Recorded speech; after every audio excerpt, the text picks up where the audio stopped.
The day I got that job, I went home and sat quietly for a while.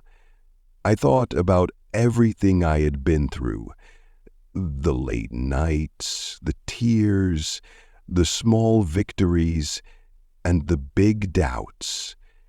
It was a long journey, but every step had brought me closer to my dream. That night, I couldn't sleep. I kept replaying the interview in my mind. The moments where I hesitated, the parts where I spoke clearly. It wasn't perfect, but it was real. It was my hard work speaking for me.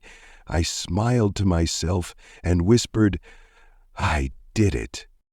But deep inside, I knew this was not the end. Fluency in English isn't something you achieve and stop. It's something you keep growing, like a tree. I decided I wouldn't stop learning.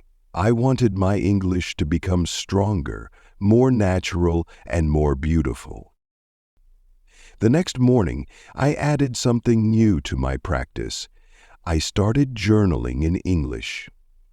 Every day I wrote about my thoughts, my feelings, and my plans. Some days the words came easily. Other days it was hard, and I had to use a dictionary, but I didn't stop. Journaling helped me in ways I didn't expect. It made me think deeply about my words. It helped me understand grammar better. And, most importantly, it gave me a safe space to express myself without fear of mistakes. One day, while journaling, I had an idea. What if I started teaching English to someone else? I knew I wasn't perfect, but I believed I could help someone just starting their journey. I found a neighbor who wanted to learn English. She was nervous, just like I had been. I told her, "Don't worry, we'll start with small steps." We began with simple words and short sentences. Teaching her reminded me of my own struggles. It also made me realize how far I had come. Helping her made me feel proud. It showed me that fluency is not just about speaking. It's about sharing, connecting, and lifting others. A few weeks later, I received a message from someone in my online English group. They said, "Your progress inspires me. Can you share your secret tips?" I smiled and replied, "There's no big secret, just small, consistent steps every day. Read, listen, speak, and write. And most importantly, never give up." As the months passed, my confidence grew even more. I started listening to podcasts in English. At first, the speakers talked too fast, and I could only understand a few words. But I didn't let that stop me. I listened again and again.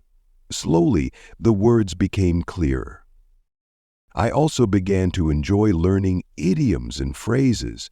They made my English sound more natural. When I learned phrases like break the ice or hit the nail on the head, I felt excited to use them in conversations. But one of the most emotional moments came when I visited a different city. I met people who didn't speak my native language. For the first time, I relied completely on my English. I spoke to taxi drivers, shopkeepers, and strangers. I even made a few friends. They didn't care about my small mistakes. They cared about what I was saying. That trip made me realize how powerful language is. It's not just about words, it's about connection. Back at home, I set a new goal for myself. I wanted to give a speech in English. It was a scary thought, but I knew it would push me to the next level. I joined a public speaking class. The first day, my hands were shaking and my voice was soft, but I remembered my journey. I remembered all the times I had struggled and overcome. When it was my turn to speak, I stood up and took a deep breath. I told the story of my journey to learn English, I shared my fears, my mistakes, and my little victories. By the end of the speech, the room was silent. Then, everyone started clapping. That moment felt like a dream. It wasn't just about the applause, it was about knowing I had inspired someone.